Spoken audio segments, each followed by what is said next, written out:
This morning on DC News Now, worldwide Microsoft outages could keep your flight on the ground. We're tracking the impact as officials work to restore service.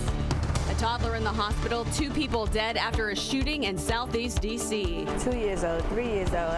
I'm constantly ducking from gunshots. Neighbors reacting to more violence near their homes. It's the pick of the week. Partly sunny skies with highs near 90. President Trump takes the stage. I am running to be president for all of America, not half of America. His message to voters ahead of a nail-biting election in November.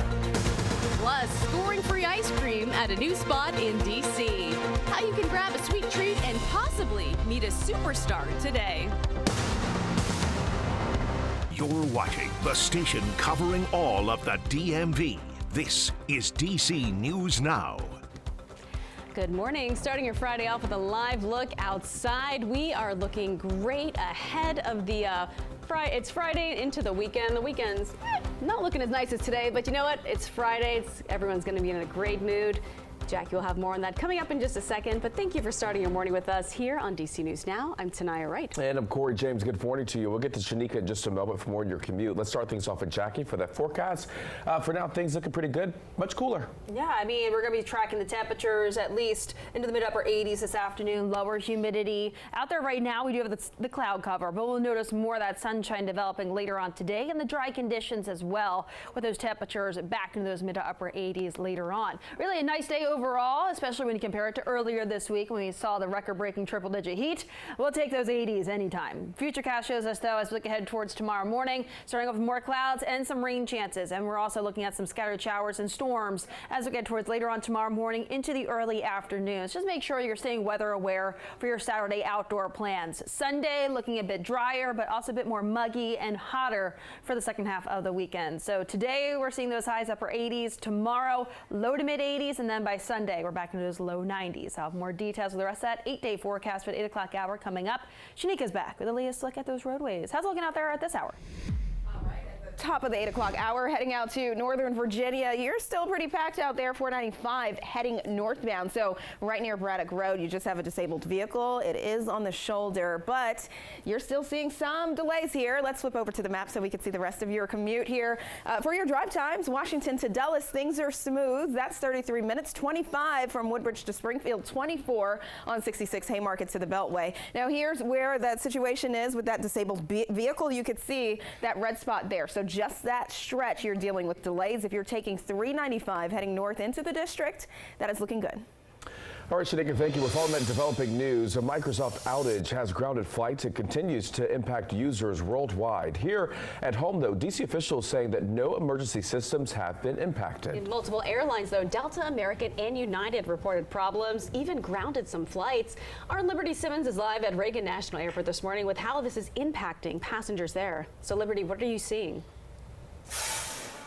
Well, good morning, Tanaya and Corey. We have been seeing cancellations and delays from airlines such as Frontier, Southwest, Air Canada, Delta, saying that it is pausing all of its flights. And if you take a look at this line of TSA right above it, that screen, that black screen you're seeing there shows the story of how the systems are not working here. Right now, this all appears to be connected to a Microsoft networking issue. Carriers like Frontier Airlines posted on X just after 8 p.m. last night, stating its booking, check-in, and some flights were impacted by this Microsoft outage. Sun Country Airlines posted it was experiencing a global outage, causing its services to be temporarily unavailable. And just after midnight, Sun Country Airlines did say its third-party services are being restored, however. Now, Transportation Secretary Pete Buttigieg says that the department has been monitoring these technical issues leading to these cancellations and delays.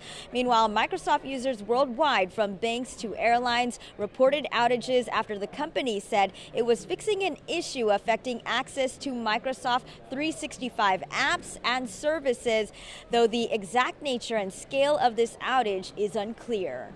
Our family flight is 6:45, and then when we came here, we got information from the airline, American Airlines, that all the flight is canceled because of the computerized and so on and so on.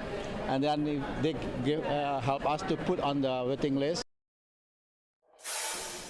So many passengers will be impacted by all of this for hours, if not more. United says it is offering customers waivers at this time. Meanwhile, American says that it has been able to reestablish its operations. Now, Microsoft says it is investigating the issue and that some of its services have been seeing improvements as they work to mitigate the problems. For now, live here at Reagan National Airport, Liberty Simmons, D.C. News Now.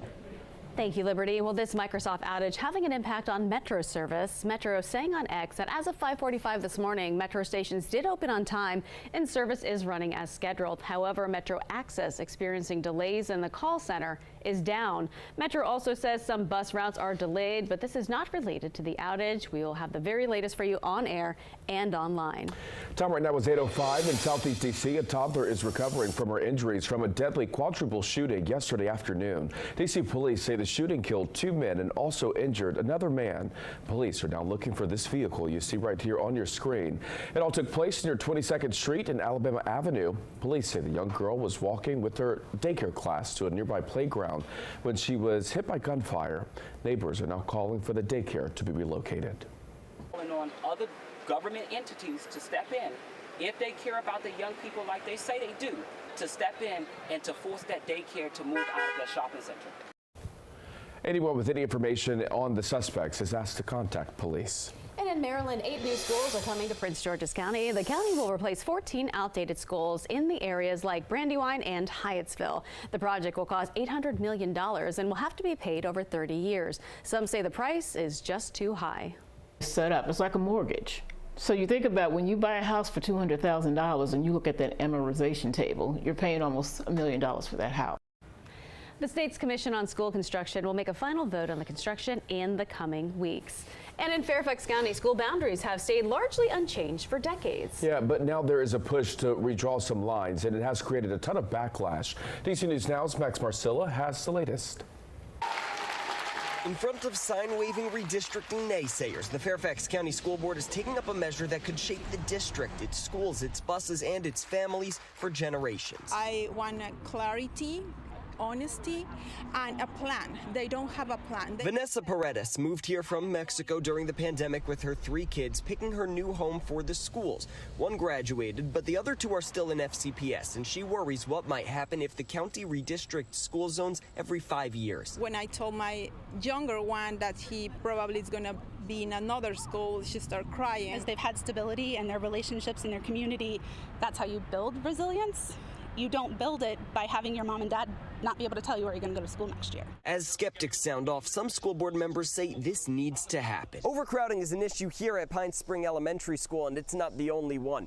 At the beginning of the school year, there were 7 Fairfax County schools that were at least 115% over capacity. And of those 7 schools, the county projects 5 of them will still be over capacity 5 years from now. Hopefully a regular review will help the district stay responsive to new developments and population shifts. Teacher Emily Vanderhoff says this change is long overdue, and FCPS says any future boundary changes will also keep student proximity, transportation, and equitable access to programs in mind. All right, the Washington Commanders parting ways with its president, Jason Wright. Wright is expected to stay with the team through the end of this year, focusing on the team's naming rights and site for a new stadium. Wright became the first black president in NFL history. When he joined the team in 2020, he helped guide the Commanders' rebrand and sail to new ownership last summer. Team owner Josh Harris says he led the team through an incredible transformation and set the stage for a future of football in Washington, D.C. Fans say they're optimistic. I feel like the future is bright, man. I feel like I got to put my sunglasses on because the future's so bright I got to wear shades. That's what I feel like, you know. The Commanders say the search process for a new team president will begin soon. And let's take a live look over Paris this morning as we are just 1 week away from the start of the Olympic Games. This camera provided by the American University of Paris. Now, as the games get closer, there are some locals competing that you can cheer on. McLean, Virginia native Claire Collins will represent the nation in rowing. This is her second Olympics after taking 7th place in Tokyo 4 years ago. She most recently competed at the World Championships last year, taking 4th. And rowing competitions at this year's Olympics start next weekend. Now, also, several Montgomery County athletes are headed to France as well. That includes swimmer Katie Ledecky, Phoebe Bacon, and Aaron Gemmel. And wrestling Helen Maroulis and Kyle Snyder will also compete for a gold medal. 16-year-old Quincy Wilson is set to become America's youngest track athlete. And Masai Russell, who holds the collegiate record in the women's 100-meter hurdles, will also run. And Tatiana Nalimov will compete in fencing.